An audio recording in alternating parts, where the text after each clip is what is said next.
이게 말이 되는 소리냐고. 그러니까 난 정말 내가 이순신 장관이면 고소할 거야.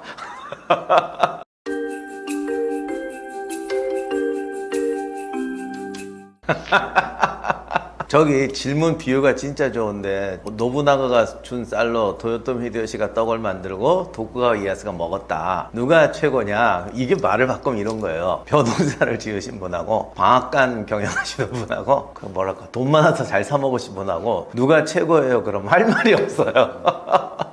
여기서 이제 농부가 최고입니다. 그럼 방앗간 하는 분이 화나실 거고. 그런데 일본 전국시대는 변하는데 완전히 전쟁을 통해서 분열되었던 봉건 시대가 통합적인 나라로 바뀌던 시대예요. 이러다 보니까 어떤 개성 또는 적성 이런 것이 극단적으로 바뀌는 거죠. 그러니까 어떤 둥그스름한 사람, 두루둥실한 사람은 버티질 못해요. 좀 극단적인 사람과 극단적인 사람이 만나게 되니까 아주 다른 새 스타일이 나오게 된 거죠. 그래서 저는 일단 누가 최고라기보다는 그때 노부나가 시절에는 노부나가 같은 스타일이 최고였고, 그러니까 안 죽을 수가 없어. 노부나가는 그렇게 죽고 히데요시가 그걸 이렇게 어루만져서 통합하는 쪽에서는 그랬고, 그러나 히데요시 같은 경우는 자기 기반이 약하고 좀 이런 게 있다 보니까 임진왜란을 일으키고 조선 공격하고 이러면서 자기 기반을 까먹었죠. 그래서 나중에 이렇게 경영하는 데는 도쿠가 스타일이 먹혔다. 그러니까 역사학자는 그렇게밖에 말할 수가 없는 것 같아요. 우리는 이 사람이 최고다가 아니라 왜 요 장면에서는 이 사람이 최고인가. 근데 이게 단순히 시간 순으로 조금 차이가 있기는 하죠. 히데요시가 노부나가 부하였고 도쿠가와 이에야스도 뭐 거의 동격급의 사람이지만, 그러나 중요한 거는 어떤 주어진 상황에서 어떤 사람이 중요한 건가. 뭐 삼국지에서 장판파에서 뭐 막는다. 장비가 딱이죠. 조자룡이 저기 적벽에서 돌파를 한다. 이건 소설이지만 그래도 조자룡의 소설로 알고 있는 이미지를 갖다 붙여놓으면 아도를 구하고 적진 돌파하는 건 조자룡이 딱이잖아. 그러니까 그런 이미지에 만들어 놓은 거지만 그게 실존이라고 했을 때는 딱이잖아요. 그러니까 우리는 이제 역사의 교훈은 그런 거죠. 누가 최고라는 건 사실 의미가 없어요. 누가 어떤 상황에서 가장 적절했느냐. 그런 의미에서 이 세 사람은 일본사에서도 뭐 사람들한테 어필이 잘 되는 것 같아요. 이런 환경에서는 이런 행동이 용납되더라. 그게 장점이 80이 되더라. 여기서는 그 장점이 40으로 바뀌더라. 여기서는 그 장점이 죽음을 초래하는 단점이 되더라. 이렇게 보는 게 역사의 올바른 순리라고 생각합니다. 제가 이 질문 받는 거 진짜 싫어하는데 이유가 두 가지인데요. 제가 고등학교 때 우리 교련 선생님이 자기가 가장 존경하는 인물을 써내라고 그랬어요. 어떤 친구가 도요토미 히데요시라고 썼어요. 그 친구는 나중에 나하고 대학도 같이 갔어요. 그런데 이 선생님이 그때 누구라고는 얘기는 안 하고 어떤 애가 이런 거를 썼다. 도요토미 히데요시라고 썼다.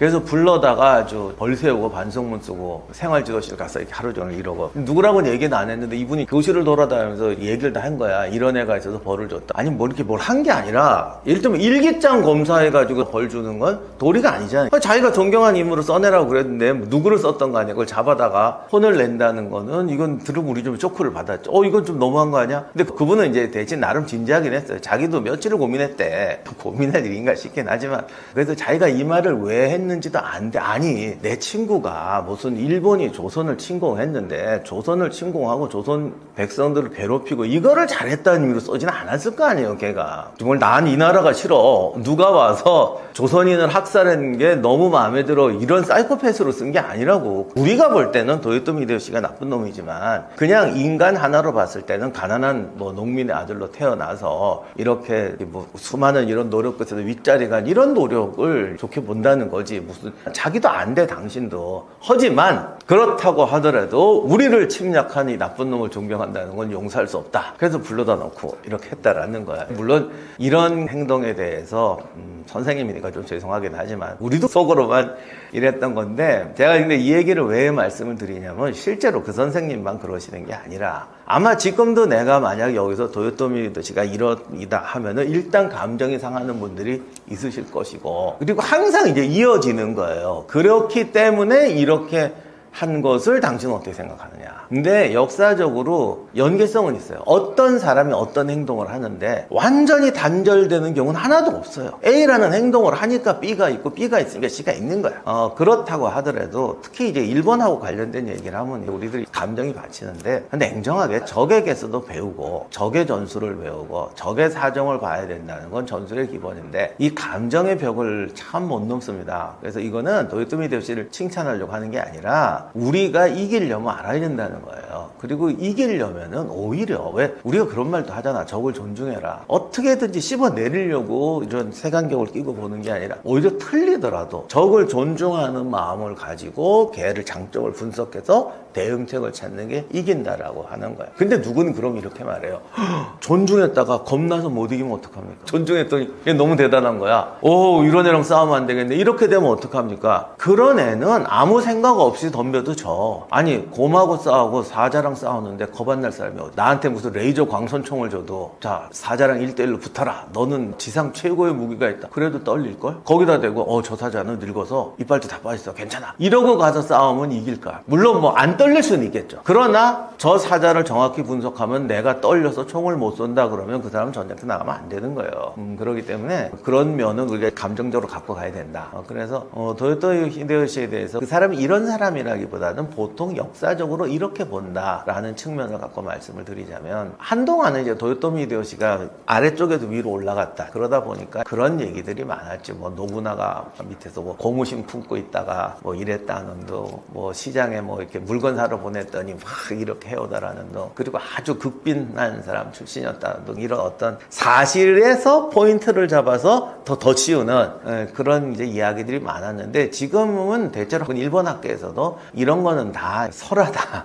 라고 내려가요. 그거는 있어요. 아래쪽에서 위로 올라온 건 맞는데 사람들은 아래쪽에서 위로 올라왔다 그러면 진짜 최하층에서 올라와야 좀 마음이 편한 거야. 근데 최하층은 아니고 요즘 세상보다 옛날엔 올라가기가 더 힘들거든요. 그러니까 우리는 자꾸 이 거리, 이 사람이 몇 계단을 뛰어왔나를 보지 말고 한 시대가 변할 때 한쪽에서 하나로 올라가기 위해서는 어떤 자격이 필요한가. 그래서 우리가 실제로 역사를 보면 한 번에 이렇게 올라가는 건 쉽지가 않습니다. 그건 현대도 마찬가지고. 그래서 시대가 바뀔 때도 보면 진짜 너무 밑에서 막 고생하는 사람들은 일단 세상을 넓게 볼 수가 없어요. 그러니까 이제 분노 게이지는 확실하죠. 그리고 뭐가 왔을 때 그냥 다른 사람들은 이거 싸워야 되나 말아야 되나 그러는데 나는 뭐 이럴 수 있다. 이런 거는 확실한데, 경영자가 되었을 때 다른 사람을 이해하고 내가 모르던 사람 처음 만난, 예를 들면 내가 이제 농민이다가 이제 높아졌어. 관료 세계를 봤을 때 그 관료들을 이해하고, 그러니까 변절한다는 뜻이 아니에요. 저 사람들의 행동을 잘 보고 내가 내 목적을 달성하기 위해서 이렇게 움직여야 됐다. 이런 능력들이 너무 격차가 크면 잘 안 되더라고. 그래서 그냥 분노를 가지고 저것들 그냥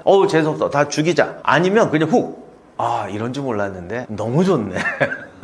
그렇잖아요. 왜 좀 고기도 먹어본 사람은 좀 맛있는 고기가 와도 점잖게 먹는데 한 번도 안 먹어본 사람은 토하거나 못 먹거나 미친 듯이 먹게 되죠. 그래서 실제로 사람들도 이렇게 사회를 성장할 때 냉탕 온탕이 아니라 중간에 미지근한 물에 좀 담궈야 되더라고요. 그래서 중국도 그렇고 역사적으로 어떤 민중 반란이 난다 그랬을 때 우리는 지도자가 정말 극빈자라고 생각하기 쉬운데, 사실은 어느 정도 최소한 소농, 중농, 중산층 또는 뭐 귀족층이거나 아니면 올라가면서 운 좋게 어떤 중간 과정을 잘 겪어가지고 본인 재능도 있고, 어쨌든 아무리 재능이 있어도 중간 단계를 잘 걸치는 사람들이 결국 승자가 됩니다. 그래서 주원장 같은 경우도 잘 봐. 이렇게 가다 보면 산족에서 보초수다가 대장된 게 아니라 그 두령 딸하고 결혼해서 신분 상승 한 번 하고 두 번 하고, 다만 그렇게 할 때 누구는 10년을 중간 2단계에 가도 이게 안 되는 애가 있는데 1단계에서 2단계 가고 3단계에서 4단계 할 때 2달 만에 가도요 딱딱 가면서 이게 본인 능력이 생기는 거예요. 내가 여기 있다가 여기 가서 봤더니 이렇게 보이는구나, 저기 가서 이렇게 보면 이렇게 보이겠네. 그렇게 돼서 흡수당하지 않고 부정하지 않고 걔들을 더 빨리, 걔들보다 더 잘 파악해서 이기는 사람, 이런 사람이 개인의 재능이 있어야 되는데 어쨌거나 계단을 올라가야 된다. 그래서 도요토미 히데요시도 얘기할 때 너무 밑으로 때리지 말고 주원장과 마찬가지로 올라가는 단계에서 외면하거나 흡수되지 않고 오히려 걔들을 위아래로 빨리빨리 파악하는 능력이 있었던 거는 확실한 것 같습니다. 그리고 항상 보면은 성공할 때는 다 비슷해. 적대감을 가지고 이러거나 아니면 무조건 베끼거나 이러지 않고 응용을 하는 거예요. 이거는 실화인지 거짓말인지 조금 섞인 얘기인데 잘 표현한 것 같아요. 오다 노부나가가 성공한 비결 중에 하나가 그 신분제사에는 포상을 잘하네. 왜냐하면 아주 공을 정확하게 나눠주고 신분제사에 깨지거든. 그렇잖아. 특히 전쟁할 때. 우리도 조선시대 전쟁사 기록 보면은 참 포상이 짜요. 정말 짜증나요. 야, 어떻게 이런 식으로 하냐 싶거든요. 근데 이 경영하는 사람들 입장에서는 이걸 다 포상해주면 그냥 끝나요, 나라.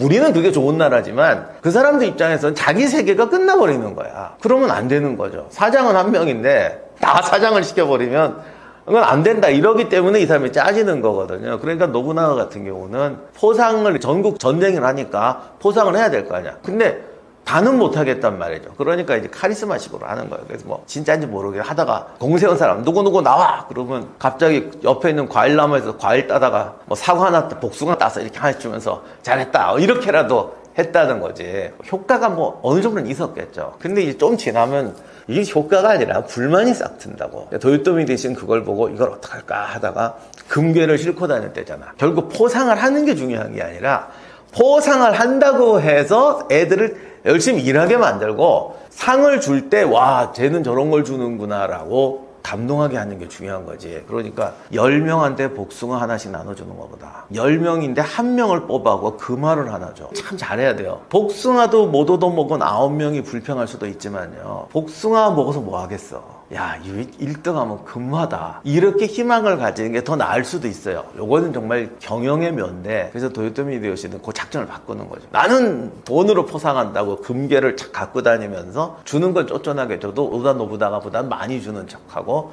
뭐가 있는 척. 그러니까 동기유발의 방식을 좀 더 효과적으로 바꿨다. 또는 좀 더 고난도 방식으로 바꿨다. 이런 게 있는데, 저도 이게 솔직히 실화인지는 모르겠어요. 요거는 어쨌든 도요토미 히데요시와 노부나가의 관계를 잘 설명한 것 같아요. 그래서 또 노부나가의 하는 행동을 보고 아, 저래서 안 되는구나, 이게 이 시대엔 안 맞는구나, 이런 능력은 훌륭했던 것 같고요. 그 다음에 우리는 기분 나쁘지만 일본에서는 도요토미 히데요시를 천하인이라고 하는데, 일본사의 기록들도 일본 역사가들도 조선 침략을 잘했다 이렇게 말하는 사람은 없습니다. 있긴 있겠지. 걔 뭐 이상한 애들 있잖아. 항상 그런 애들 있지만 그래도 일본 학계에서 양식이 있고 권위 있는 사람들은 그렇게는 안 써요. 그리고 친한파들도 많아요. 한일 이렇게 교과서라든가 교류하고 이런 분들은 그렇게는 안 합니다. 근데 이제 중요한 것이 어쨌든 일본이 전국 시대였다가 통일이 되면 하나의 국가로 된단 말이죠. 간단히 말하면 지역으로 있을 땐 지역 관세들이 많아요. 왜냐면 당연히 자기가 돈을 벌어야 저하고 싸우니까. 그게 지역 관세가 많으니까 시장 확대가 안 되는 거죠. 시장 확대가 안 되니까 사회가 기술 개발이나 이런 게 안 돼요. 그래서 노부나가가 이제 그 자유시라는 걸 만들어서 열거든요. 그러니까 이제 그거를 계승해서 히데요시가 우리는 지방적인 사고로 생각하지 말고 넓게 국가 전체를 봐야 된다, 이런 거를 이제 했다는 거예요. 근데 이게 실제로 히데요시가 한 부분보다 나중에 이제 메이지 유신하고 일본이 근대화되면서 국가라는 걸 강조하게 되니까 이거를 이제 쫙 튀겨서 천하인이라고 하지. 지금도 히데요시가 일본에서 인기가 있는 것은 일본이 자기들이 가졌던 오랜 역량이 분열된 국가 때문에 발휘가 안 됐다. 그럼 독일도 좀 비슷한데, 봉건적인 시대를 오래 가졌던 나라들은 이 국가에 대한 약간의 환상이 있어요. 그래서 그런 것을 이야기하면서 히데요시를 이제 띄우게 되고 뭐 천하인 이렇게 하는 거죠. 그럼 노부나가는 왜 안 뜨냐? 이 아저씨는 칼질을 좀 많이 해서. 노부나가도 천하인을 하려고 칼질을 했는데 불 지르고 이렇게 하니까 좀 그렇잖아. 그럼 도쿠가와 이에야스는 왜 인기가 없느냐? 사실 셋이 똑같은 부분이 하나가 있는데, 전에 저한테 어떤 분이 그런 질문했어요. 오다 노부나가가 가장 개방적이에요. 히데요시는 약간 끊었지만 그래도 개방성이 있었고, 도쿠가와 이에야스가 이제 쇄국 정책을 하죠. 이렇게 되니까 사람들이 도쿠가와 이에야스를 좀 싫어하는 거야. 근데 이건 세 사람의 성향이라기보다는 노부나가는 전쟁 때니까 이런 거 저런 거 가릴 필요가 없고, 도요토미 히데요시는 이제 전쟁을 수습하고 이걸 하나를 만들어야 되니까 좀일 수 있고, 도쿠가와 이에야스 입장에서는 이게 다 끝났으니까 조이는 수도 있는 거지. 그래서 일본에 있는 분들도 노부나가 끝까지 집권했으면 야, 일본이 쇄국으로는 안 가지 않았을까, 히데요시가 망하지 않았으면 좀 더 개방적이지 않았을까, 이렇게 말하는 분도 있는데, 조금, 그러니까 그 차이가 있어도 조금일 거라는 거야. 근대화되기 전에는 그게 그렇게까지 개방적이 될 수가 없거든. 그래서 그런 걸로 봤을 때는 사실은 비슷한데, 이제 어떤 후대인들이 이 사람의 실상을 떠나서 가장 교훈으로 삼는 것이 지역적 마인드를 버리고 이제 국가라는 전체를 생각하는 그런 지도자 국민이 돼야 된다, 이런 부분을 얘기했는데, 이거를 아주 추상화시켜서 얘기하면 자칫하면은 너무 이제 전체주의 국가로 갈 수도 있지만, 왜 일본 사람이 도요토미 히데요시를 천하행이라고 하는가, 이거를 알고 이제 뭐 타협을 하던 테이블에 앉는 것과 그런 걸 모르고 아니 이거 아니냐라고 싸우는 거하고는 다르다는 거죠. 그래서 도요토미 히데요시는 일본에서 이렇게 평가한다. 그게 진실이 아니더라도 역사에서 이렇게 본다. 히데요시가 실제로 어떤 인물이었냐는 것은 우리가 그런 것까지 고민할 필요는 없지 않을까. 정말 그 사람은 가게가 월소득 100만 원이었나 150만 원이냐, 그것까지 우리가 고민할 필요는 없을까. 일단은 일본에서는 히데요시가 몰락하고 토쿠가와 이에야스가 패권을 차지하는 결정적인 요인이 되죠. 왜냐하면 히데요시가 어떻게 보면 모험을 한 거죠. 조선을 정복해서 성공하면 자기 휘하 무장들이니까 자기 세력이 확 커지는 거죠. 왜냐하면 그 전에 토쿠가와 이에야스하고 도요토미 히데요시가 세력이 팽팽했고, 붙으면 양패부상하니까 참고 있는 거지. 결국 한번 붙어야 된다는 건 다 알고 있었어요. 그래서 둘 다 어떻게 보면 모험을 한 거죠. 토쿠가와 이에야스는 임진왜란에 참전하지 않고 에도 지방, 지금 도쿄 지방을 개발하면서 이제 승부수를 걸었고, 도요토미 히데요시는 대거 조선 침공을 통해서 이제 승부수를 걸은 거지. 누가 더 부유해지고 누가 더 강력하고 많은 군대를 확보하느냐의 싸움이잖아요. 그런데 이제 임진왜란이 생각처럼 쉽게 안 되는데 조선을 좀 우습게 보긴 했어. 그래서 지는 쉽게 얻을 줄 알았는데 오히려 자기 세력을 소진시켰고, 저도 일본사를 아주 디테일하게까지 충분히 검토는 못했는데 그 일본사 연구자들한테 이렇게 물어보면은 히데요시한테 많이 숨겼기 때문에 조선에서 자기 지금 세력들이 죽어가고 이렇게 손실되고 있다는 걸 몰랐다는 식으로 얘기를 하더라고. 이거는 뭐 확정된 얘기는 아니고 제가 개인적으로 그냥 토론했던 얘기인데, 근데 내가 생각해도 이게 가망성이 없고 자기 세력이 거의 소진되어 가면, 이게 말 속된 말로 두 회사가 경쟁하는데 자기가 투자한 쪽이 캐시카우가 아니라 밑빠진 독이 돼버리면 결국 승부에서 지는 거잖아요. 그런 거 봐서는 조금 이상하다는 생각도 하긴 해요. 빨리 뺐어야 되는데. 근데 역시 좀 쏟고 있었던 것. 왜냐면 중간에 이렇게 왔다 갔다 할 때 그 중간에서 또 이게 누가 사기쳐갖고 명나라와 조선하고 관계에서 명나라가 너한테 이런 거 해줄 거야 라는 생각을 하고 있었기 때문에, 굉장히 큰 꿈을 그리고 있었기 때문에 그런 부분에서는 좀 쏟고 있었던 것도 맞는 것 같습니다. 근데 그러다 보니까 일본에서는 도요토미 히데요시가 이제 몰락하고 도쿠가와 이에야스가 승리하게 되는데, 저는 이게 큰 차이가 없었다고 보지만, 아까 천하인 할 때 말씀드린 것처럼 일본은 도쿠가와 이에야스가 집권하면서 좀 강력한 쇄국 정책으로 들어갔다. 그래서 나중에 일본이 뭐 메이지 유신 이런 거 하긴 하지만 자기들이 뭐 나름 메이지 유신하고 어쨌든 급성장을 한 건 맞잖아요. 뭐 중국도 이기고 러시아도 이기고 그럴 정도로 급성장을 하니까 자기들이 이렇게 돌이켜보니까 야, 저때 쇄국 안 했으면 우린 더 빨리 컸을걸, 이런 생각들을 하게 되는 거죠. 그래서 굉장히 어떤 감정적인 인식들이 커졌던 것 같아요. 임진왜란이 아니었으면 우리가 차라리 크게 성장했을 텐데 도쿠가와가 집권하게 되면서 쇄국으로 가서 이제 우리가 뭐 이렇게 근대화에 뒤처졌다. 전 이제 그 해석이 옳다고 보지는 않는데 그쪽에서 이제 그렇게 생각한다는 거예요. 그 다음에 한국은 굉장히 큰 변화가 일어나죠. 조선 후기에 많은 변화가 일어납니다. 다만 아쉬운 건 그 변화의 가장 본질적인 것, 한국의 어떤 농번사회나 쇄국 정책이 깨어졌어라면 더 좋았을 텐데, 사실은 우리 주변에 나라가 없잖아. 중국하고 일본밖에 없으니까 사회는 이제 뭐 상업도 발달하고 뭐 신문제도 해체되고 그러는데, 중국에서는 이제 만주족이 일어나고 여기서는 일본이 또 쇄국을 하고 일본이 또 쳐들어올지 모른다, 이렇게 되니까 국가적으로는 오히려 더 쇄국으로 가게 되는 거예요. 참 이게 이상한 거지. 상공업이 발달해, 민간 수공업도 발달하고 화폐가 돌고, 원래 이렇게 되면 무역도 하고 이제 농업 기반이라 상공업 기반 베이스로 가야 되는데, 남쪽과 북쪽에 우리 주변에 있는 가장 가까운 거의 유일한 두 나라에서 국제적인 대립 관계가 돼버리니까 한국은 역으로 쇄국으로 가버리는 거죠. 그게 이제 조선이 좀 비극이긴 하지만 어쨌든 조선 사회도 많이 변한다. 그리고 그것이 어떻든 19세기, 20세기 한국 역사를 또 바꾸는데 베이스가 된다, 이런 것이고, 중국은 뭐 명나라가 조선을 지원하면서 쇠퇴해졌다는 얘기는 조금은 과장인 것 같아요. 한때는 그것 때문에 망했다 그러는데, 그것 때문에 망했다까지 하기는 좀 그런데 오히려 그거보다는 그 덕에 여진족이 성장하게 되고 조선의 원군으로 왔던 이여송이 원래 요동해에서 그 건주의를 누르는 그 임무를 맡은 조선의 후예 집안이잖아요. 이 집안에서 누르하치가 전쟁을 통해서 여진족이 성장하게 되고 결국 그 집안을 해치우고 후금을 건국하게 되는 이 과정의 기회를 준 게 전 더 크다고 봅니다. 그렇게 돼서 중국도 결국 청이 건국하고 이제 명을 멸망시키게 되고 이것이 조선에는 이게 어떻게 보면 더 세국을 만드는 안 좋은 조건으로 작용했기 때문에 참 역사는 우리 마음대로 할 수 없지만 이 삼각관계 속에서 이제 그런 일이 벌어졌다. 뭐 요 정도로 말씀드릴 수 있을 것 같네요. 그 이수신 장군이 일부러 마지막 전투에서 갑옷을 입지 않고 고의적으로 전사하셨다라는 얘기는 조선 시대에도 돌았어요. 그러니까 전쟁이 끝나고 이제 대개 영웅들이 전사하잖아요. 그러면 전 세계 어디나 두 가지 설이 나와요. 사실은 숨어서 산다. 각해무사 같은 거 내세우고 숨어있다. 저기 일본 전국시대 가면 죽은 놈이 없어. 뭐 얘도 살아있대, 쟤도 살아있대. 뭔가 좀 극적인 사람은 다 살아있대. 히틀러가 죽은 지가 100년이 돼가잖아요. 45년에 죽었으니까. 내가 어릴 때 히틀러가 안 죽고 살아있어서 내지는 죽은 히틀러 살아있는 드라마를 본 게 100편은 넘는 것 같아요.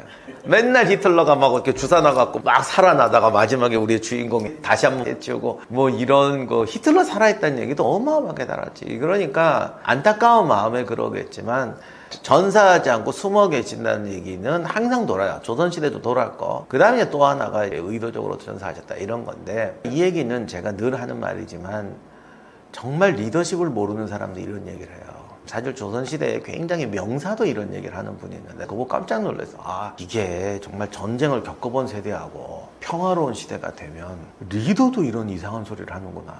참 인간이라는 건 경쟁이 우리한테 피해를 주는 것도 많은데 아니하고 안주하게 되면요 그게 또 사람 무너뜨리는 것도 장난 아니게 무너뜨려요. 그러니 평소에 저 정도 리더를 한다는 사람들이 저 정도의 기본적인 리더십도 모른다는 게 말이 된다니까. 그러기 때문에 인간은 인간의 능력을 너무 믿으면 안 돼. 아무튼 이순신 자살설에 대해서 얘기하자면 이순신 장군이 일대기를 보면 이 양반 난중일기나 싸우는 걸 보면 일단 병사들의 희생을 항상 최소화하려고 해요. 근데 최소화하기 위해서 전투를 피한다거나 해야 될 일은 이게 아니에요.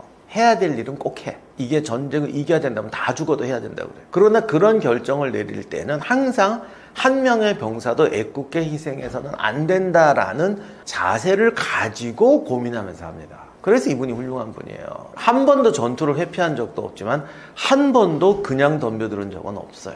그런데 마지막 노량해전 이런 거 할 때도 보면은 그 전투 중에 사령관이 전사한다는 건 이게 대혼란을 가져옵니다. 그러면 예를 들어서 뭐 이제 살아서 돌아가면은 내가 이제 뭐 또 반역으로 역적으로 몰릴 수도 있고 이꼴을 못 보겠다. 자, 나를 믿고 지금 전투에 들어온 병사가 10,000명이다. 내가 역적으로 몰려서 정말 내 자식도 고생을 하고 집안이 몰리더라도 나의 명예를 위해서 애들 10,000명의 병사들을 희생시키면서 내가 일부러 죽어줘야겠냐. 아니면 내 병사들 1명의 생명을 더 살리기 위해서 내가 모욕을 택할 거냐. 저는 이수인 장군은 당연히 후자라고 생각해요. 그리고 나와 내 가족의 명예를 위해서 너희들이 좀 죽어줘라. 내가 전쟁터 중간에 지휘하다가 휙 사라질 테니까 알아서 살아라. 이런 지휘관이었다면 정말 악마예요. 그리고 그런 지휘관이 정말 몇 명인지 모르겠어요. 이거는 전쟁 때 그런 지휘관들 많잖아. 그냥 도망가는. 이거보다 더 나쁜 거야. 지는 미리 도망갔지만 전투에다가 집어넣어놓고 격전 중에 자기가 나는 간다 잘 있어라 하면은 이건 정말 어떻게 되겠어요. 제가 옛날에 어디서 강의하다가 이랬으면 이분이 악마지 이게 어떻게 성웅이냐 그랬더니 어떤 분이 자다가 벌떡 일어나더니 졸다가 이순신이 악마다로만 들은 거예요. 그분이 또 덕수이 씨 분이었어요. 난리가 나. 근데 이게 흥분하니까 뭐 주변 사람 말이 들려. 근데 내가 이 얘기할 때마다 겁나는데 우리가 한번 생각해 봐야 돼. 내가 이순신 장군이면 저승에서 이순신 장군에 대한 최악의 모욕이 저 자살설이에요. 난 정말 고소하든지 밤에 내려와서 물어 뜯을 거야. 말이 되냐고. 나의 평생의 신념과 목숨을 걸고 싸웠던 사람에게 예우가 아니지. 노량해전도 우리 한번 생각해 보세요. 사실 많은 병사들이 싸우기 싫었을 거예요. 일본 애들이 그냥 가겠다고 그랬거든. 누가 봐도 그냥 보내주자. 이제 전쟁 끝났는데. 우리도 집에 가야 될 거 아니냐. 근데 모든 해전 중에서 가장 많은 전사자가 나왔던 게 노량해전이에요. 이수인 장군을 따르던 부하 장교도 노량해전에서 전사한 사람이 제일 많아요. 우리도 영화 보면 마지막 전투에서 죽는 게 제일 막 짜증나잖아. 그리고 사실 이수진 장군도 돌아가셨어요. 왜냐하면 이거는 후퇴하는 부대를 구하기 위해서 온 애들하고 결사적으로 붙는 거기 때문에 이 일본군도 가장 악랄하게 싸웠다고. 이런 상황에서 자기 병사들을 집어넣는다는 건 이수인 장군이 항상 한 명의 병사라도 아끼던 입장에서는 참 쉬운 일이 아니죠. 근데 다시 한번 말씀드리면 이수인 장군이 병사를 아낀다는 게 회피한다는 뜻이 아니야. 군인의 의무라는 거는 해야 될 때는 다 죽어도 해야 되는 거야. 그런데 얘들을 고이 돌려보내면 또 올 수가 있다는 거죠. 그리고 우리가 지금 결과를 아니까 그렇지 당시에는 언제 얘들이 또 쳐들어올지 모른다. 왜냐면 깔끔하게 이게 완전히 침략군을 섬멸하고 끝난 전쟁이 아니거든. 그러니까 이수인 장군 입장에서는 절대 그냥 보내면 안 되는 거야. 그래서 이거는 실제 전쟁사에서 여러 번 나와요. 적이 이제 물러갈 때 혹시 공격할 필요가 있느냐, 병사들의 생명을 절약하는 게 낫지 않느냐. 아니, 지금 섬멸해야 얘들이 또 오지 못하고 또 와도 겁먹으면서 오기 때문에 우리가 이길 확률이 있다. 그럴 때 나가는 군대가 진짜 군대인데 이수인 장군은 이 임무를 외면하지 않았고 부하와 병사들에게도 정말 안타까웠지만 너희들의 군인의 사명은 너희의 자식과 후손들을 위해서 오늘의 전투는 해야 된다라고 데리고 나갔단 말이에요. 그럼 우리는 그거를 정말 높게 평가해야 되는데, 그리고 아마도 그렇기 때문에 더더욱이 앞에서 싸웠을 거야. 기록에 보면은 가장 선두에서 부딪히고, 그렇게 되니까 당시 그 명나라 장군이었던 등자룡도 우익 쪽에서 결사대 특공대 데리고 싸우고, 이렇게 명나라 군대까지 목숨을 걸고 싸우게 만들었으니까 대단한 거지. 그리고 당신이 너무나 중요한 결전이 동시에 희생이 큰 전투였기 때문에 더더욱이 앞에서 싸웠어요. 가장 위험한 장소에서. 그럼 우린 오히려 이런 걸 존경해야 되는데, 자리 거라 나는 간다. 각자 도생해라. 이게 말이 되는 소리냐고. 그러니까 난 정말 내가 이수인 장군이면 고소할 거야.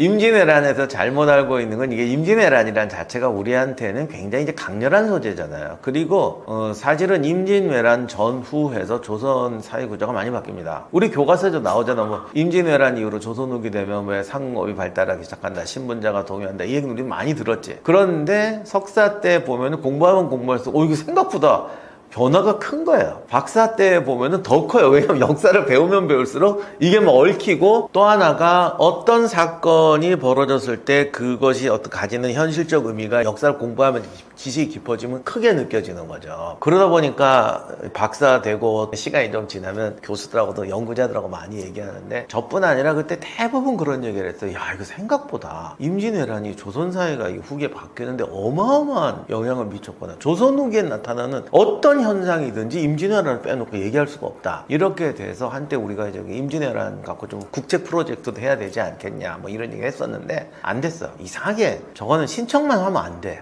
그때 그런 이야기들을 많이 했어요. 근데 그만큼 이게 임팩트가 크다 보니까 이게 잘못된 얘기도 많고 좀 그런 것도 많아. 흑인이 오긴 왔는데 그 사람이 누구 이렇게 따라서 온 거거든요. 그래서 별게 없어요. 그리고 일본에서도 그 사람들이 좀 이상해. 전 지금도 이유는 모르겠는데 흑인들이 수영에서는 두각을 못 내잖아요. 뭐 누구는 그냥 그건 아무 이유도 없고 흑인들이 가난한 사람이 많아서 그렇다라는 말도 있고, 아니다 이게 뭐 골격이 다르다 뭐 이런 얘기도 하는데, 그때 이제 일본에서도 그렇고 조선에서도 그렇고 흑인들이 물속에 들어가면 막 이렇게 날른다, 뭐 이런 이상한 소문도 나고, 그래서 그런 이야기가 좀 과장된 것 같은데, 타인처럼 데리고 온 사람은 있는데 그게 뭐 특별한 의미는 없어요. 원숭이 부대 이런 것도 그냥 뭐라고 해야 되나, 그냥 아이디어 플러스 소문 이 정도로 끝내야 될 것 같습니다. 거북선이라는 아이디어 자체는 외국하고 싸우다 보면 우리는 활이고 얘들은 이제 타고 올라오는 거란 말이에요. 그러다 보니까 못 타고 올라오게 해야 되잖아. 그래서 이제 장갑을 두르고 뭐 아마 칼 같은 것도 꽂았던 등선이라고 그러는데 못 타고 올라오게 하자. 그 해전에서 이제 영어로는 보딩이라고 그러는데 보딩 패스죠. 그러니까 타고 올라오는 거를 못 하게 하기 위해서 태종 때 거북선이라는 걸 만들어요. 근데 그게 모양이 어떻게 생겼는지는 모르겠는데, 하여간 이게 뭘 씌우니까 뭐 생각나는 게 딱 봐도 거북선이잖아. 그리고 자라선이라고 왜 안 했어요? 근데 거북이하고 자라를 보면은 거북이가 좀 낫지. 그래서 자라선이라고는 안 하고 거북선이라고 했는데 그게 이제 우리가 알고 있는 임진왜란 때 거북선하고 얼마나 비슷한지는 정확히 몰라요. 근데 그건 실험도 하고 실제로 막 이렇게 모의 전투도 하고 그렇게 했는데 실용화는 안 됐던 것 같습니다. 근데 그게 이제 완전히 맥이 끊어졌는지 중간중간에 좀 있었는지는 명확하지 않아요. 근데 어쨌든 뭐 그렇게 활약한 적은 없으니까. 그러다가 이제 임진왜란 직전에 특히 사실은 조선이 일본이 침입한다는 거를 모르고 놀지 않고 한 1년 전부터 계속 대비를 했어요. 이수인 장군이 전라자수사로 파격적으로 임명된 것도 전쟁 대비를 위해서 발탁해서 임명한 거란 말이죠. 그러다 보니까 거기서 1년 동안 계속 준비를 하는데 그 과정에서 거북선을 만들죠. 그리고 거의 임진왜란 발발 전날 이제 배를 띄워서 화포사격 실험까지 아슬아슬하게 만드는데 이게 과거 거북선에서 어떤 계통을 갖고 만들어진 건지는 정확히 몰라요. 그러니까 개량형은 개량형인 게 맞는 것 같은데 어느 정도의 개량형인지. 그리고 이제 우리가 이수인 장군이 만들었다고 하는데 그분이 설계도를 그렸을 리는 없잖아요. 그러니까 항상 그렇다고 틀린 말도 아닌 게 뭐 누가 뭐 포드가 포드 자동 뭐 T형을 개발했다고 그러면 그 사람이 망치질했냐고. 중간에 원래 배나 자동차는 한 사람이 뭘 하는 게 아니잖아요. 역할이 다 정해져 있는 건데 그래서 거북선이 무에서 유를 창작했다거나 이수인 장군이 막 설계도고 이런 거라면 아니지만 전쟁을 대비하면서 거북선을 실전에 투입하도록 결정을 내리고 제작 지휘를 한 거는 이수인 장군이 맞다. 거북선에서 제일 논쟁이 되는 게 철갑선 논쟁이죠. 우리가 어릴 땐 그렇게 배웠는데 결론부터 말하면 이건 저뿐 아니고 학계의 연구자들은 아무도 철갑선이라고 이제 주장 안 해요. 근데 솔직히 말하면 한 30년 전부터인가 이렇게 만나면 이거 철갑선 아닌데 이거 말해도 되나 무서워하는 거야 학자들도. 그때는 지금처럼 SNS 같은 거 없을 때인데도 무리를 일으키는 게 무서워가지고 그러다가 어떻게 조금씩 용감한 분들에 의해서 조금씩 새어 나와갖고 뭐 이제는 다 노골적으로 철갑선 아니라고 해요. 아니라고 하는데 아직도 대중적인 인식에서는 철갑선이라고 주장하는 분도 있고 근데 주장은 아무리 옳은 주장이라고 해도 반대의 의견이나 다른 주장이 완전을 압살할 수도 없고요. 압살해도 안 된다고 생각해요. 그런데 중요한 거는 나랑 다르다고 압살을 못한다고 미워해도 안 되지. 근데 이 철갑선 얘기나 막 흥분하고 뭐 아무 데나 갖다 들이대니까 연구자들이 막 이제 부담스러워서 그러는 건데 철갑선을 우리가 착각하는 게 그 철갑선은 그렇게까지 자존심을 걸어야 될 문제는 아니라는 겁니다. 이게 철선, 증기기관 이런 거랑 좀 달라요. 왜냐면 증기기관이나 철선 같은 거는 완전히 역사를 바꾸거든요. 그러니까 그것이 가진 의미가 배로 끝나는 게 아니에요. 그런데 철갑이라는 거는 장갑력을 강화하기 위해서 임시로 철을 붙이는 거잖아요. 근데 이런 거 로마 때도 있었고 일본에도 있었고 임시적으로 한두 번씩 나옵니다. 물론 뭐 그것도 어떻게 붙였느냐 그 철갑을 띄운 배를 어떻게 운용했느냐에 따라 좀 다르고 거기에 따라서 뭐 어떤 항해 기술이나 이런 것을 우리가 좀 더 높게 평가할 수는 있겠죠. 그러나 철선이 가지는 어떤 역사적 의미까지는 없어요. 그러니까 그거는 자꾸 많은 분들이 헷갈리셔 하는 것 같아요. 그러니까 세계 최초의 철갑선을 세계 최초의 철선 수준으로 오해하는 분들이 많았고 그 다음에 이제 철갑이면 물론 더 좋았겠죠. 왜냐하면 일단 철갑이 되면 배가 무거워집니다. 그러니까 무거운 배를 운용한다는 것은 그만큼 뭔가 항해 기술이라는 게 높았다라는 걸 의미하기 때문에 거기에 자존심이 좀 들어갈 수는 있는데 철선만큼은 아니라는 거. 그 다음에 이제 더 중요한 거는 철갑이었으면 이게 문제가 되는 게 철이 생각처럼 엄청나게 강하지 않아요. 예를 들면 나무도 참나무 같은 꽤 두껍거든요. 그러니까 배는 주로 소나무로 만드는데 전투를 하려니까 뒤에다가 장갑판을 더 대요. 그러니까 방패로 되고 막 이중으로 돼. 그때 항상 참나무로 방탄판을 만듭니다. 명종 때부터 일본군이 총을 가지고 오기 시작해요. 그랬더니 이제 우리도 거기에 대항을 해야 되니까 방탄판을 이제 판옥선 만들면서 판옥에다가 반드시 참나무 방패를 대라라는 규정이 내려갑니다. 그리고 나중에 뭐 싸우다 보니까 뭐 이중으로도 되고 그러지. 그럼 저도 실험은 안 해봤는데 철판을 만약에 얇게 만들잖아요. 그러면 참나무 2개보다 걔가 강할까? 그러면 과연 이 철이라는 것이 어느 정도가 커버해 주냐는 거예요. 그 다음에 철은 나무보다 훨씬 무겁잖아요. 구하기도 힘들고 비용도 많이 들고. 그 철이 있으면 갑옷을 만들거나 쇠탄을 만든 거나 다른 데 쓰는 게 전쟁에선 더 유리할 수도 있어요. 이런 문제를 우리가 같이 고민해야 돼요. 근데 아니 1mm 철판을 만들었는데 이게 참나무 방패 한 서너 개 된다 그러면 쓸 수도 있었겠지. 근데 우리 한번 생각해 봅시다. 이게 지금 같은 강철이 아닙니다. 착각하시면 안 돼요. 조선시대에는 지금과 같은 특수강 강철이 아닙니다. 강철도 있긴 있는데 생각처럼 세지 않아요. 그리고 그 강철로 이 판을 만들어서 거북선을 덮으려면 이게 진짜 장난 아니에요. 만약에 이제 무쇠, 녹인 쇠로 만들었다 그러면 이게 강도가 엄청 떨어져요. 옛날에 그 의병 영화 중에 그런 거 있었어요. 막 싸우니까 조선군이 냄비 이런 거 뒤집어 쓰고 막 투구로 쓰고 나오는 거야. 그거가 어떻게 막어. 그때 쇠가 요즘 쇠가 아니에요. 저기 무쇠라고 뻥뻥 뚫려. 그러니까 그런 게 있기 때문에 그런 계산을 과학적으로 테스트해 보진 않았지만 이렇게 보면 철갑이 그렇게 무적도 아니고 비용 대비 효과도 떨어지고 그 다음에 거기 갑판을 철갑으로 씌우려면 어마어마한 철이 필요해요. 근데 난중일기 같은 거 보면 꼼꼼하시잖아, 그 양반이. 심지어 오늘 거북선에 쓸 돛이 도착했다. 당시에 그 돛 만드는 것도 쉬운 일이 아니거든요. 물자 들어가고. 그 다음에 수군 기지 항구를 보호하려면 말뚝박고 쇠사슬 같은 거 쳐. 그 쇠가 왔다. 닷을 만들어야 되는데 쇠사슬을 불량으로 만들어 쳐버렸다. 막 이런 얘기도 많아. 근데 거북선 철판 얘기가 하나도 없어. 노가 왔다. 오늘 대포 실었다. 돛 왔다.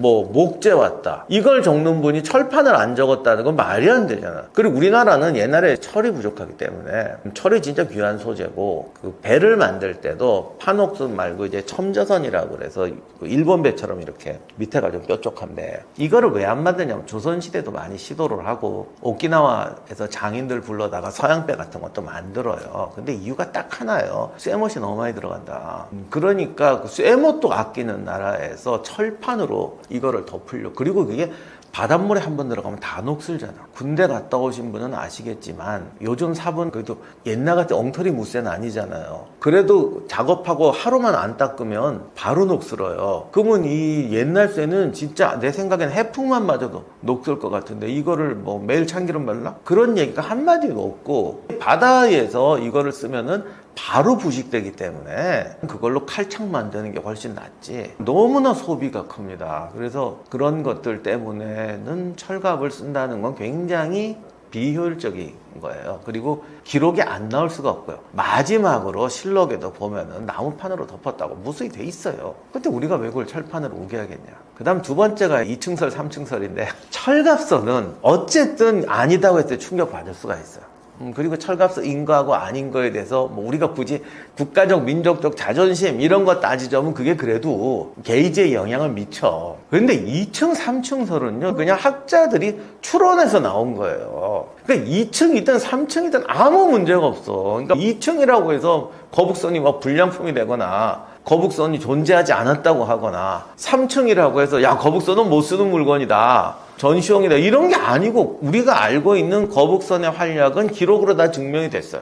그만큼 했어. 그럼 그게 2층이었냐 3층이었냐 그냥 학자들끼리 논쟁일 뿐이야. 아니면 일러스트레이트 하는 분들이 거북선 내부 구조 보여주고 그런 거 하려다 보니까 이렇게 된 거죠. 그래서 제발 2층 3층에 대해서 좀 이렇게 흥분은 안 했으면 좋겠어요. 이건 정말 전문 영역이에요. 아무 상관없어요. 그럼 2층 3층설이 왜 나왔냐. 옛날 배는 높이가 굉장히 중요한데 조금만 이게 안 오면 뒤집어집니다. 물론 밑에다가 안 뒤집어지게 해서 바닥짐이라고 이제 돌 같은 거 실어가지고 이제 밑에 중심을 잡긴 하는데 어쨌든 간에 높으면 높을수록 이게 위험해요. 근데 거북선의 높이 같은 걸 정확히 알 수가 없거든요. 도면이 있어도. 그러다 보니까 이렇게 사람들이 추정을 하다 보니까 2층으로 만들면 기본적으로 사수하고 포수가 엉기는 거예요. 이렇게 되니까 너무 힘들지 않느냐. 근데 3층으로 만들었더니 너무 높일 수가 없잖아. 그래서 3층으로 만들라고 사람들이 다 뻣뻣하게 해서 노도 옛날에는 우리나라는 서서 졌는단 말이죠. 그럼 너무 높은 거지. 야 이건 좀 위험한데 라는 생각을 하게 되는 거죠. 근데 이번에 그 이순신 장군 영화 보니까 그건 솔직히 죄송한 얘기지만 촬영의 편의를 위해서 했겠지. 그걸 좁게 만들어 놓으면 카메라가 들어가면 배우들이 다 죽지. 그러니까 내가 이해는 하는데 어쨌든 영화에 나오는 거북선, 판옥선 내부는 거의 스타워즈.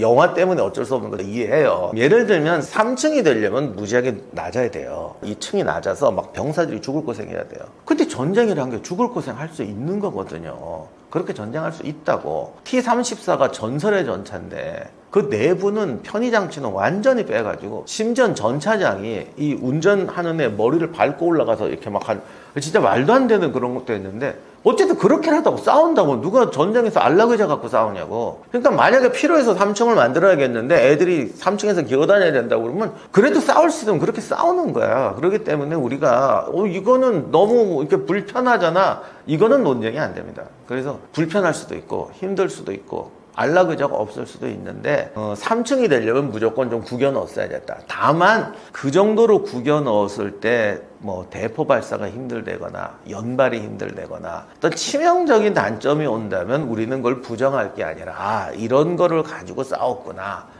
라고 얘기를 해야겠죠. 근데 저는 솔직히 2층설이 맞다고 봐요. 왜냐면 기록에도 보면 좁고 사수하고 포수가 엉긴다는 얘기가 있어요. 그러니까 우리는 이게 말이 되고 그러지만 아니 전쟁에서는 한쪽 다리 들고도 할 수 있는 거라고. 그럴 수밖에 없다면. 지금도 그래요. 지금도 그렇게 기술이 발달했어도 뭔가는 다 불편해요. 전투기가 요즘 뭐 우주선도 우주선도 뭐 안락이죠. 거기도 봐. 달나라까지 가는 데가 사람 잡는 얘기지. 그런 식으로 할 수밖에 없는 게 전쟁이기 때문에 전 오히려 전쟁이 그렇다는 걸 알고 실상을 연구하는 건 좋은데 이렇게 구겨 넣는 게 말이 됩니까? 뭐 이렇게 하면은 엉겨 붙는데요. 그거는 부정의 근거는 안 돼요. 우리가 그때 싸웠던 조선군 병사들 정말 그분들이 이렇게 힘들었구나 라는 걸 이해할 수 있어야 되는 거죠. 예를 들면 서양의 3단 노선도 지금 정확히 모르는데 뭐 여러 가지 모델링을 해보거든요. 그러니까 배 모양은 있는데 속 모양을 모르는 거야. 3단이라는데 3단 도를 어떻게 적었냐고 말이 많아. 근데 제가 지금 이런 의자에 앉아있는데 이런 의자도 안 줘요.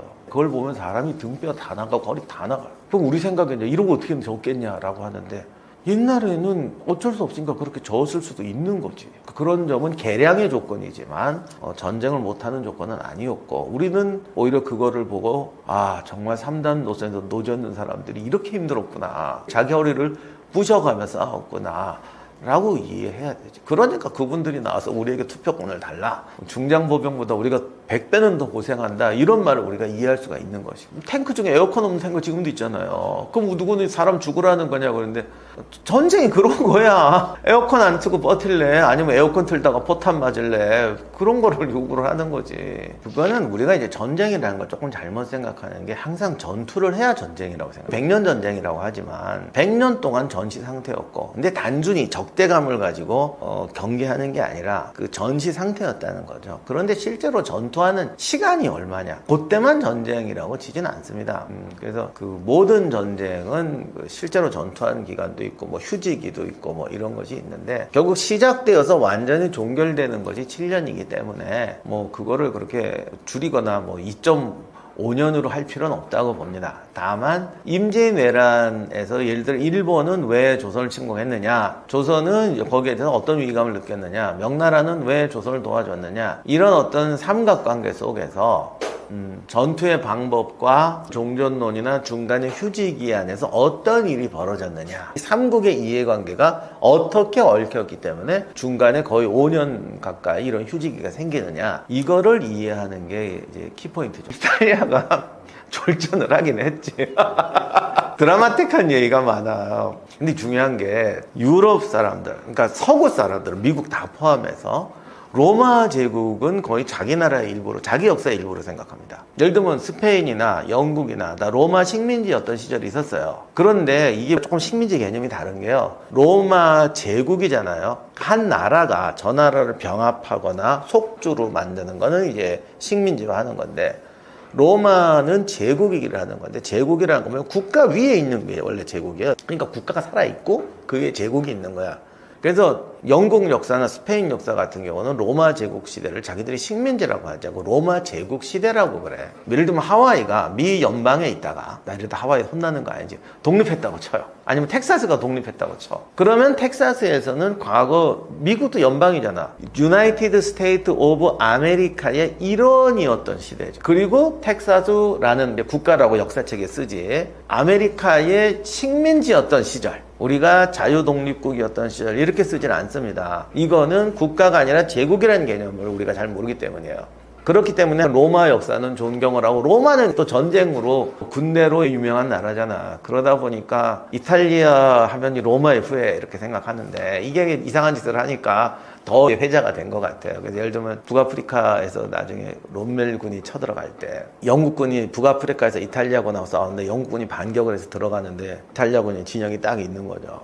원래 총 쏘고 이럴 때는 일제사격을 해야 되잖아. 근데 사령관이 신호를 내리기 전에 어떤 애 흥분해서 먼저 쐈어. 막 집중 포격을 때린 게 아니라 그냥 따다당 하고 나갔나 봐. 그러니까 장군이 화가 나가지고, 야, 누가 쐈어? 어느 놈이야? 이러고 있는데 옆에 있던 부관이, 저 100개 올라왔는데요. 장난하냐? 보세요. 누가 하여간 오바를 한 건지 빠바방 했는데 기다렸다 하는데 100개가 올라온 거야. 나중에는 막 얘들이 떼거지로 항복을 하니까 영국군이 제발 집에 갔다 내일 와라. 얘들은 또 말이 통하니까. 왜냐면 포로가 오면 이걸 수용을 해야 되는데 자기들은 싸우러 가는데 갑자기 애들이 막 수천 명씩 항복을 하니까 협약을 했대. 내일 와라. 그때 내일 오면 받아줄 거냐. 우리 공격 안 할게. 너희도 내일 와라. 나중에는 하루에 1000명씩만 와라. 이런 식으로 했다고 할 정도로 이런 얘기가 막 퍼지다 보니까 이탈리아가 2차 대전에서 좀 이렇게 됐는데 사실 원인 분석까지는 안 했어요. 근데 지금도 아직 이탈리아가 별로 활약은 못하는데, 이게 몇 가지 이유가 있는데, 일단 2차 세계대전 때는 이탈리아가 별로 싸우고 싶은 마음이 없어. 그러니까 무솔리니의 파시즘이 처음 장악한 나라는 이탈리아지만 무솔리니 파시즘하고 로마하고 달라가지고 이탈리아가 다시 통일된 게 19세기 말이에요. 그러니까 이게 나라가 달라요, 나라가. 그러다 보니까 지금도 왜 이탈리아는 체인점이 없고 지역이 우리 지역 감정이라고 하면 안 되고 국가가 달라. 지금도 이탈리아 사람들 만나면 이탈리아 사람이라고 안 하고 나폴리 사람이에요, 시칠리아 사람이에요, 밀라노 사람이에요 이래요. 우리가 고향이 호남이에요, 영남이에요, 이거하고 뜻이 달라요. 걔들은 그 정도로 나라가 달랐던 애들이기 때문에 무솔리니가 집권을 하고 파시스트 당이 집권을 했지만 그것이 하나의 국가가 돼서 어디 밖에 나가서 싸우고 전쟁을 한다, 식민지를 한다, 이런 관념들이 약했던 거죠. 그리고 이제 그때 이제 패망할 때가 되니까 파시즘에 대해서 불만도 많았고, 왜 우리가 나폴리 국민하고 밀라노 국민하고 같이 한 나라가 돼서 이유도 없는 데가 싸워야 돼. 그리고 거기 가서 싸우는 게 국익이 된다는데 걔들은 이건 우리한테 하나도 안 되는데, 이건 나폴리 하나도 도움이 안 되는데 밀라노 애들한테는 좋겠다. 밀라노 애들은 야 요거는 도움이 되지만, 이런 식으로 하다 보니까 해외 전쟁에서 적극성이 없었던 거죠. 그러다 보니까 사실 나중에 러시아 전선에도 이탈리아 군이 많이 들어가요. 그래서 막 5만 명, 10만 명 희생이 큰데 더더욱이 그런 전쟁의 의욕이 없었기 때문에 흔히 이제 졸전이라는 게 나왔던 것 같고, 요즘에도 왜 명예회복을 못하냐면 지금도 육군이 병력이 너무 적다고 그러더라고요. 공군, 해군 쪽에 비중을 많이 쳐서 육군들이 좀 그런 건 없는 것 같아요. 근데 이제 하도 마피아하고 싸우다 보니까 테러 방지팀, 경찰, 걔들은 이 무슨 특수경찰 같은 게 있더라고. 얘들은 또 실력 좋대요. 그러니까 이탈리아 가서 그 총 차고 있는 아저씨들 우습게 보지 마요. 살벌해요. 스위스가 흔히 우리가 아는 영세중립국이라는 것에 대해서 우리나라도 그래서 영세중립국 하자 이런 얘기가 한 말부터 있었죠.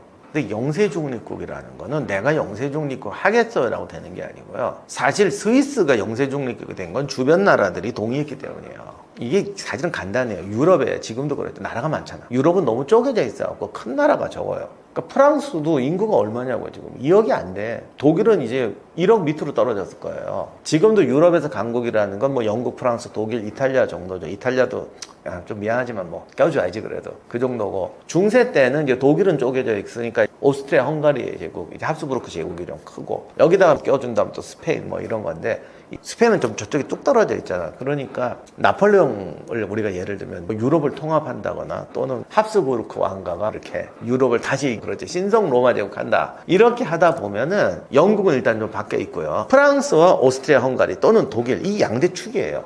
얘들이 팽팽하거든. 그러면 얘들이 이거를 전체를 접으려면 이탈리아를 먹어야 돼. 그래서 프랑크 왕국이 신성 로마 제국 시조였는데 나중에 이게 베르동 조약 때 셋으로 갈라해서 이탈리아, 프랑스, 독일이 됐다고들 그러잖아요. 오스트리아, 헝가리나 독일은 그냥 같은 급으로 두고. 그래서 오스트리아, 프랑스가 결국 양대 산맥인데 얘들이 유럽을 정복하려면 이탈리아를 먹어야 돼.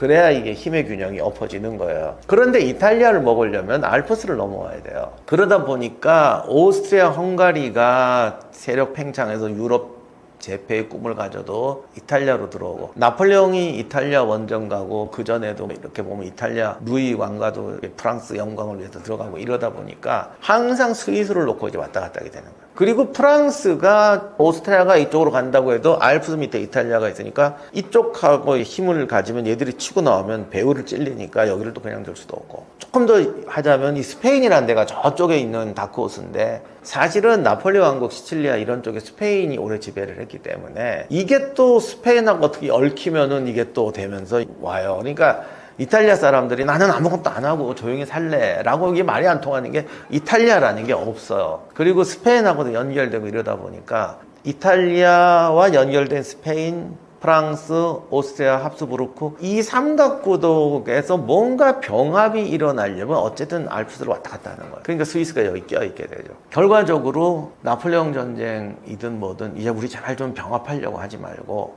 조용히 살자라고 하려다 보니까 스위스를 건드리지 말자라는 것이 합의가 되는 거예요. 그리고 물론 스위스도 스위스 사람들이 굉장히 강인하고 스위스 용병도 한때 유명했지만 그것도 크고 스위스가 다스리기 힘든 것도 맞고 이들이 저항 정신이 강했던 것도 많지만 기본적으로는 국제 관계에서 우리가 싸우지 않기 위해서는 여기를 합의해야 된다. 그러니까 영국, 중국, 미국, 일본이 싸우지 않기 위해서 한국을 영원히 영세중립국으로 만들자고 의결을 해줘야 이 영세중립국이 되는 거죠. 근데 우리는 스위스가 가지는 지정학적 의미와 한반도가 가지는 지정학적 의미는 달라요. 그렇기 때문에 그런 합의를 할 이유도 없어요, 걔들이. 그러니까 그런 부분까지 말씀드리긴 그렇습니다만 어쨌든 영세중립국이라는 것은 그 나라들이 합의에 의해 지정학적 조건에 의해서 나온 것이고 스위스 국민의 어떤 거기에 피나는 노력이 더해지면서 된 것이지 스위스 국민들을 일방적으로 선언해서 된 것은 아니다라고만 말씀드리겠습니다. 일본의 군사력 얘기처럼 하기 힘든 게 없어요. 이걸 정말 어떻게 설명해 줄지 모르겠는데 일본이 신흥 산업국가고 군사 대국으로서 유럽 사람들이 볼 때는 정말 놀라운 성장을 했죠. 그러니까 지금은 한국을 사람들이 높이 평가하는데 우리들을 그렇게 높게 평가한 지는 사실 얼마 안 됐습니다. 근데 우리는 우리를 높게 평가할 거라고 생각하지만 대중적 인식으로까지 모르겠어요. 예를 들면 1950년대부터 야, 한국은 이제 앞으로 이렇게 될 거야 이런 사람이 없었다고는 볼 수 없겠지만 모든 일반 대중들이 한국이란 나라를 산업력, 기술력, 능력, 재력 이렇게 있는 나라로 본 지는 얼마 안 됐다고요. 정확히 몇 년 몇 월부터라고 말할 수 없다고 하더라도 사실 21세기 시작될 때만 해도 지금 정도는 아니었던 것 같아요. 그러니까 진짜 급속하게 이렇게 되고 있는데 그 전에는 일본이 아시아의 별이었어요. 그래서 그 서양의 어떤 지식인들 사이에는 그 아시아에 대한 두려움, 특히 중국에 대해서는 두려움과 어떤 감정적 멸시가 공존하고 있었는데 일본의 어떤 갑작스러운 등장은 굉장히 쇼크였죠. 그래서 이제 여러 가지 좀 일본을 배워라, 뭐 이건 뭔가 아시아의 새로운 형태네 이런 평가들이 많았습니다. 그러다 보니까 일본을 높게 평가하는 사람들도 많았는데 일본의 예를 들면 해군력을 갖고 얘기를 하자면 태평양 전쟁 일으킬 때 항공모함이라든가 그 전함이라든가 이런 수준을 보면 오히려 미군을 압도한다고도 말하죠. 그만큼 산업기술력이 빨리 올라왔어요. 근데 이제 제가 이렇게 말하면 이제 또 분노 게이지 올라가는 분들이 많아서 반발이 나올 거야. 근데 내가 이거 왜 하냐면 우리도 지금 급속 성장을 하다 보니까 불균형이 생기잖아요. 얘들도 그래요. 그래서 예를 들면 제로센이다. 2차 세계대전 때 미군 전투기에 압도적인 성능이었다. 그거만 보면 그래. 근데 실제로 공중전에서 붙었을 때 처음에는 막 그냥 추풍낙원처럼 떨어지고 막 그랬는데 조금 있다가 정신을 차리고 보니까 미국의 신형 전투기 헬캣 같이 모든 면에서 압도하는 전투기가 나와서 압도하기 전에도 제로센하고 대등하거나 우위의 공중전을 벌여요. 왜 그러냐? 제로센이라는 게 장점도 있지만 약점도 많은 거예요. 예를 들면 일본 항모다, 야마토다, 구축함이다, 미군 전함보다 빠르다, 구축함보다 빠르다, 포도 정확하다. 이렇게 보면 막 미국 구축함이 상대가 안 될 것 같아. 그런데 전쟁 전체로 하다 보면은 예를 들면 항공모함도 약점이 있었고 관측이라든가 어떤 피격당했을 때 위험한 것 등등 실제 전쟁에서 어떤 여러 가지 면에서는 이게 약점들이 많았어요. 그러니까 이게 어떤 급속 성장, 고도 성장 과정에서 못 받쳐준 부분들이 많았던 거죠. 일본군이 처음에는 미군에겐 공포의 대상이었죠. 아, 세상에 이런 끔찍한 인간들이 어딨냐. 근데 나도 이런 얘기 하지만 얘들 정말 인간의 한계를 넘어서는 거 되게 많습니다. 그래서 일본군이 무모하게 정말 이러고 싸우다가 저러니까 졌지라고 말하는 전투도 가만히 보면요 진짜 끝까지 갔어요. 뉴근이 그 코코다 산맥이라는 진흙덩어리 3000m 산맥을 거의 굶으면서 넘어요.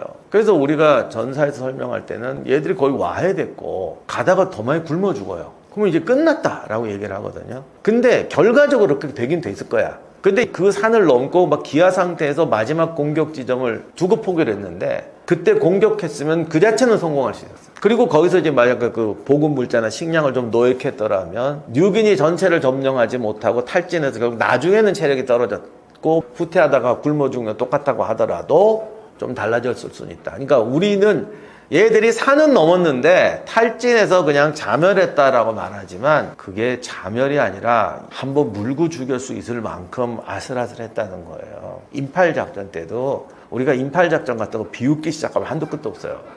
그러는데 얘들요 또 와서 할 뻔했던 거 생각하면 상상 초월한다고.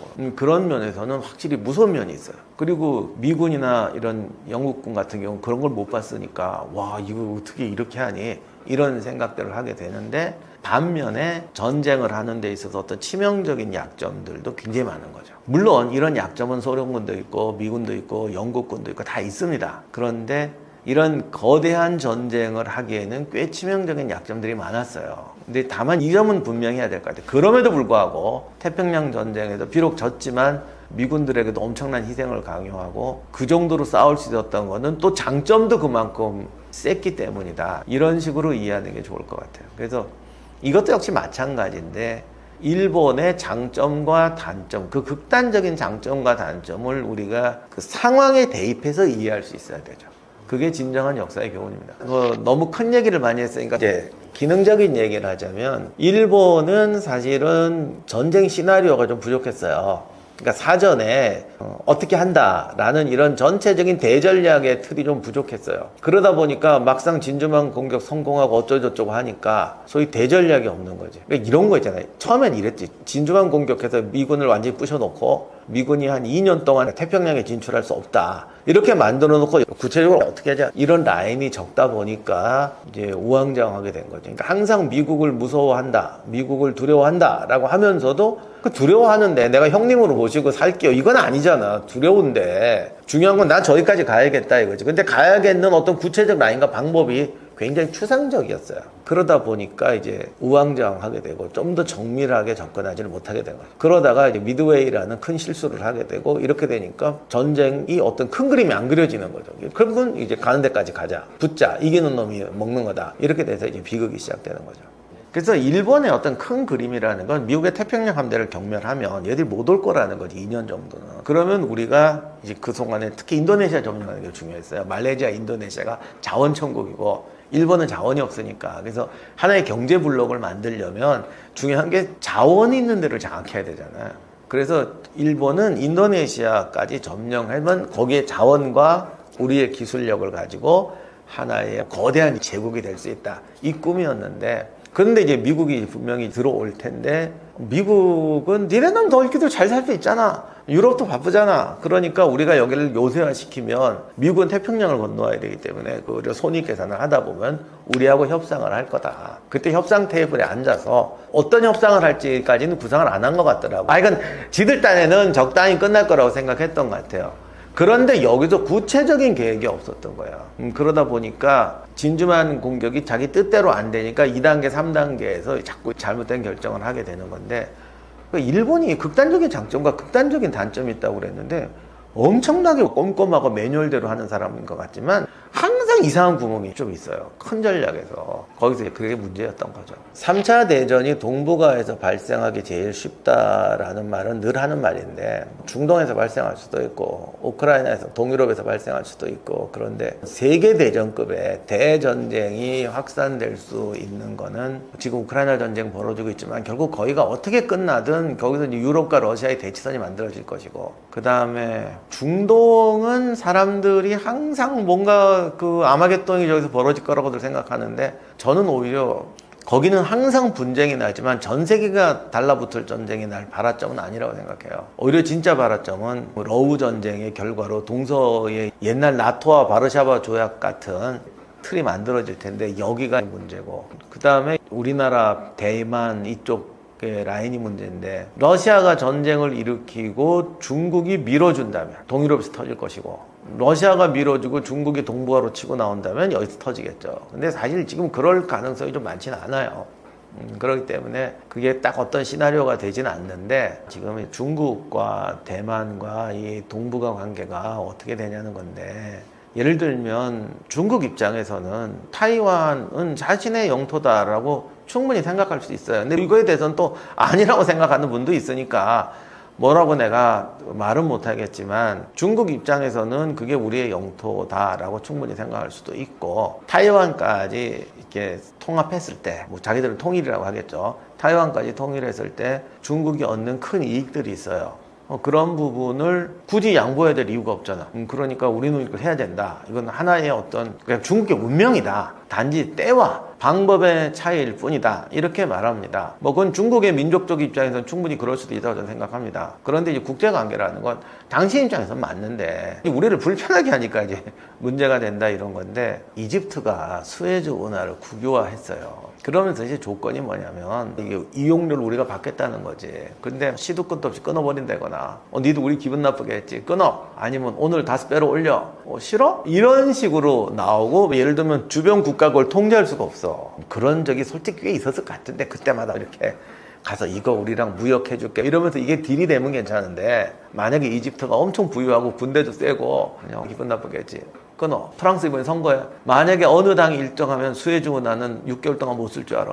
막 이렇게 나온다면 그 사람들이 이집트가 수에즈 운하를 국유화하는 것에 대해서 찬성하겠냐는 거죠. 아무리 수에즈 운하가 니네 거라고 해도 뭐 우리가 투자해서 만든 거 아니냐, 프랑스가 투자하고 영국이 투자한 거 아니냐, 이렇게 하면서 군대를 보낼 수 있다는 거죠. 실제로 그런 적도 있었고. 그렇기 때문에 자국 중심으로 볼 땐 이건 내 땅인 거 내 맘대로 해도 되는 거지만 그것이 다른 나라에게 영향을 미치면 그 사람들은 그 사람들 다 할 말이 있는 거예요. 이게 그래서 항상 국제 갈등이 생기는 건데 그 타이완의 지정학적 위치와 이런 것들이 한국, 일본에게는 진짜 아주 크고 이게 나중에 필리핀, 말레이시아, 인도네시아 이 부분에까지도 심각한 영향을 미친단 말이에요. 근데 여기에 대해서 중국이 국제적으로 신뢰를 얻는다면 뭐가 문제가 되겠어요? 물론 어느 나라든지 완전히 공정할 수는 없죠. 그렇기 때문에 어느 정도 약간의 그걸 쓰는 것까지는 이해하지만 좌지우지하거나 주변 나라를 침략하는 기반으로 삼는다고 그러면 이제 문제가 심각해지는 거지. 근데 이런 부분에서 주변국들이 아직 동의하지 않아요. 중국은 이런 점에 대해서 주변국들이 아직 안심하지도 않고 동의하지도 않아요. 여기에 대해서 중국 사람들은 분명히 억울하다고 그럴 거야. 우리를 믿어라. 근데 이게 믿어라는 건 주변에서 믿어야 돼. 믿을 수 있느냐는 거야. 그리고 믿을 수 있는 증거를 보여줬느냐. 솔직히 아직은 중국이 그런 게 부족해요. 그래서 어쨌든 중국도 앞으로 계속 발전해 나갈 것이고 경제가 발전하는 만큼 사회 민주화도 이루어질 것이고 국제적인 공신력도 이루어진다고 봐서 지금 현재의 갈등이 쭉 풀려나간다면 일본이 재무장을 하고 뛰어들 일은 없겠죠. 그런데 이런 것이 공감이 이루어지기 전에 중국이 이렇게 확장 정책을 한다거나 이렇게 되면은 지금 쿼드 얘기도 나오지만 한국, 일본, 호주로 이어지는 이 라인의 어떤 군사적 문제가 크게 대두할 수가 있습니다. 그러니까 이런 경우엔 이렇게 된다. 이런 경우엔 이렇게 된다라고만 밖에 얘기할 수가 없고 실제로 어떻게 벌어지냐는 건 우리가 이걸 알고 지나가는 추이를 봐야겠죠. 그래서 지금은 요즘에 참 동북아가 긴장관계가 큰데 이런 긴장관계가 잘 끝나고 서로 아름답게 되는 것은 한국, 일본, 필리핀, 말레이시아 이 모든 나라가 다 이렇게 가능하면 공존해서 성장하면서 똑같이는 아니더라도 공존에 서로 타협하고 협력할 수 있는 신뢰와 그 신뢰를 이룰 수 있는 내부의 어떤 민주주의라든가 건전성 이런 부분이 만들어져야 이루어지는 것이고, 그것이 이루어지기 전에 뭔가가 어떤 큰 이해관계가 충돌하거나 그러면 이제 뭔가 충돌이 나겠죠. 그런 부분이 앞으로 우리의 과제다. 어떻게 될 거냐가 아니라 우리가 그렇게 만들어 가야 되는 상황이다. 이렇게 이해하셔야 될 것 같습니다. 어쨌든 전쟁이란 건 대비해야 되고, 특히 우리는 중국, 러시아, 미국, 일본 정말 전 세계 강국들, 가지고 북한 문제까지 껴있으니까 전 세계 강국들이 다 있고 지금 다 헷가지고 있어. 이런 구조기 때문에 우리는 냉철해야 되는데, 어떤 시나리오를 짜느냐라는 거를 제가 여기서 이렇게 짠다고 될 것도 아니고, 그런 거는 이렇게 테이블 놓고 지도 보고 짜는 게 아니에요. 정말로 엄밀한 계획과 실적적 사고를 통해서 얼마나 잘 짜는 게 중요한 거지, 뭐 큰 아웃라인은 그려봤자 추상적인 얘기밖에 안 됩니다. 그래서 오히려 지금 우리가 준비해야 될 거는, 우리가 지난 70년 동안 어쨌든 긴장관계 속에 있지만 전쟁은 없이 살았어요. 그러니까 한국은 휴전 상태잖아요. 전시 상태인데 전쟁은 없이 살았어요. 그렇고 우리가 이제 많이 성장하다 보니까 편안함을 누리는 사회가 됐죠. 편안함이 모든 삶의 1순위가 된 사회가 됐어요. 로마가 갈리아를 정복하고 카르타고 정복하고 잘 살게 됐을 때 했던 말이, 젊은이들이 편안함에 길들게 되면 우리는 끝난다. 1차 세계대전 때 그 수백만 명이 죽은 유명한 그 참호전이 독불국경에서 벌어집니다. 그러니까 거기다 사람을 때려놓고 4년 동안 정말 수백만 명이 죽은 거 아니에요. 그러다 보니까 여기를 완전히 요새화시키면 아예 전쟁이 안 나겠구나. 또 전쟁이 나도 적이 이번에는 한 100배, 1000배는 더 죽겠구나. 그래서 그 전역을 완전히 요새화하는 난공불락의 요새선을 만드는 작업을 시작합니다. 이걸 추진했던 국방장관이 마지노여갖고 마지노선이라는 이제 말이 생긴 거죠. 근데 이제 문제는 한때는 마지노선이라는 게 최후 방어선이다. 뭐 이런 식으로 이제 됐는데, 원래는 철통 방어선이다. 그런 의미로, 철통이 딱 맞아. 철통 방어선이라는 뜻이었는데 이게 무슨 배수진 같은 그런 의미로 바뀌게 된 거죠. 히틀러의 집권 과정은 지금 우리 세계에서 또 재현되고 있죠. 이 부분 좀 오해가 없었으면 좋겠는데, 우리가 이제 히틀러가 파시즘이라고 하잖아요. 요즘은 파시즘을 극우라고 번역을 해요. 그러니까 이제 우파의 기준이 뭐냐라는 게 이제 또 딴 문제인데, 그러다 보니까 우파 극우라고 해서 우리가 흔히 말하는 모든 정치 세력은 좌쪽이 있고 우쪽이 있는데, 그 좌와 우를 나누는 기준이 뭐냐에 대해서는 생각 안 하고 그냥 항상 여기는 극우 파시즘 이렇게 가는데, 아닙니다. 파시즘은 좌든 우든 국가에게 과도한 권력을 몰아넣고 사회에서 벌어지는 여러 가지 갈등을 국가가 다 해결한다. 그리고 그것을 하기 위해서 국가가 개인의 자유와 권한을 제약할 수 있다 라는 게 파시즘이에요. 그러니까 좌파시즘, 우파시즘 다 나올 수 있습니다. 그 다음에 히틀러는 요즘 기준으로 보면 극우가 아닌 게, 나치당이라는 이름 자체가 국가사회주의 노동당이에요. 국가 자본주의 무슨 자유당도 아니고 국가 자유 개인주의 당도 아닙니다. 지금 오늘날의 세계가 히틀러를 존경한다라고 말하는 사람, 정치인들이 있는 당들이 되게 이제 우리가 흔히 말하는 과잉 우파들 이런 쪽에 있다라고 하지만, 사실 그쪽들도 가만히 보면은 기본적으로 제일 중요한 건 국가예요. 국가가 어디까지 권력을 가져갈 수가 있느냐. 그 다음에 사회에 여러 가지 갈등이 생기니까 우리의 자유를 희생하더라도, 인간의 기본권, 재산권 여러 가지 있잖아요. 그런 거를 희생하더라도 정의로운 국가에게 권력을 몰아주는 게 낫다 라고 생각하는 게 파시즘이기 때문에, 이거는 좌우에서 어디든지 동시에 나옵니다. 그래서 파시즘이나 나치는 절대 지금 개념의 우와 좌로 나눌 수 있는 게 아니에요. 우와 좌는 간판일 뿐이야. 그 내부의 기본적인 건 전체주의예요. 그리고 그렇기 때문에 어떤 사회가 갑자기 산업화가 진행되던가, 또는 뭔가 기존 사회의 틀이 바뀔 때 그리고 어떤 무슨 경제 베이스가 바뀔 때 사람들의 생활은 이제 고통을 받거든요. 그리고 이게 어떤 개인의 일시적인 흉년이 들었다거나 이런 게 아니라 경제공황 같이 전 세계의 경제 틀이 바뀌어야 될 때, 지금도 이제 그렇잖아. 이제 그런 때가 오면은 사람들이 한 20년, 30년을 고생해야 돼요. 보통 20년 살지면 내 인생 전부예요. 예를 들면 내가 태어날 때 그래서 한 20살 될 때까지 그랬다 그러면 이 사람은 그래도 운이 좋은 거죠. 근데 딱 30살에 회사 취직해서 50살 거의 뭐 정년 퇴직할 때까지 그랬다 그러면 내 인생 그냥 끝나는 거죠. 이렇게 되니까 나중에 역사나 과거를 회고하는 사람들은 말하기 쉽지만 당시를 살았던 사람들한테는 이게 내 일생을 결정하는 너무 큰 문제인 거지.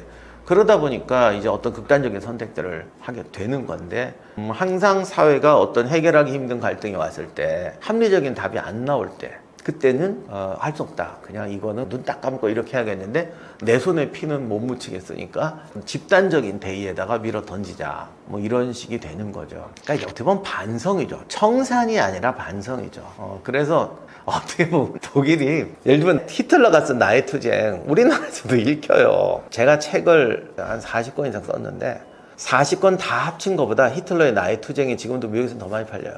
내가 40권 다 합쳐가지고 미국에서 팔리는 나의 투쟁의 10분의 1도 안 팔려요. 아, 내가 그 정도만 팔리면 나 이런 거 안 하고 그냥 놀러 다니겠어. 그 해마다 1등이 다른데 베스트셀러로 될 만큼 지금도 팔리고 있어요. 그런데 독일에서는 나의 투쟁 금지예요. 사실 우리도 장난으로 이렇게 하잖아. 장난으로. 물론 국제 행사 이런 거 할 때 이런 거 못하지만 우리끼리 그냥 장난으로 애들만 이게 막 이렇게 개죽이 큰일 나. 독일에서는 이렇게 했다가. 그러니까 그런 식으로 어떻게 보면 그 나치의 잔재에 대해서는 굉장히 탄압을 해요. 그러니까 자유를 제한해요. 그런데 사실 독일도 그렇게 청산 안 했어요. 그렇게 말씀드리고 싶네요. 그래서 제가 볼 때 독일의 방침은 청산이 아니라 반성이었다. 안녕하세요, 임정환입니다. 제가 이번에 임진왜란 책을 냈습니다. 사실 오랫동안 제가 조선시대 전공자인데 왜 조선시대 책은 안 내고 서양전쟁사만 하십니까? 그랬는데 조선시대 전공자다 보니까 조선시대 관련 책을 내는 게 더 그러니까 준비를 많이 해야 되더라고요. 그래서 임진왜란이 게 사실 굉장히 많은 사료를 보고 준비해야 되는 건데 어쨌든 지난 오랜 세월 동안 조금씩 준비했던 걸 모아서 더 늙기 전에 써야겠다라고 생각해서 썼습니다. 이게 제목이 상권으로 되어 있으니까 꼭 미완성 책 같은데 상권은 이수인 장군과 해전사 위주로 했고 다음 편은 중권 하권이 될지 하 1, 2권이 될지 모르겠지만 임진왜란 전반을 다루는 좀 더 스케일 큰 스토리로 가려고 합니다. 그래서 이번에는 해전을 중심으로 다뤘고 최근에 이수인 장군이나 조선 수군에 대한 연구가 많이 진행이 돼가지고 거북선 철갑선 설이라든지 뭐 여러 가지 많은 부분이 학계에서도 교정이 됐는데 아직까지도 어떤 이수인 장군의 전략 전술, 어떤 주요 전투들에 대한 교훈, 이수인 장군과 선조와의 갈등, 그 다음에 좀 더 크게 나가면 이 해전이라는 게 왜 이렇게 벌어지고 조선군과 일본군 사이에 어떤 문제가 있었는가 이런 부분에 대해서는 아직 좀 부족한 점이 많았던 것 같아요. 그래서 그런 부분을 정리해서 이번에 책으로 냈습니다. 어려운 이야기를 최대한 쉽고 깊이 있게 풀어가려고 노력했습니다. 저는 어쨌든 10년 넘게 노력한 책인데 여러분 어떻게 평가할지 모르겠습니다만 노력한 책이다. 그리고 다음 편 임진왜란은 좀 더 고생을 많이 해야 되는데 그것도 기대해 주시기를 바랍니다.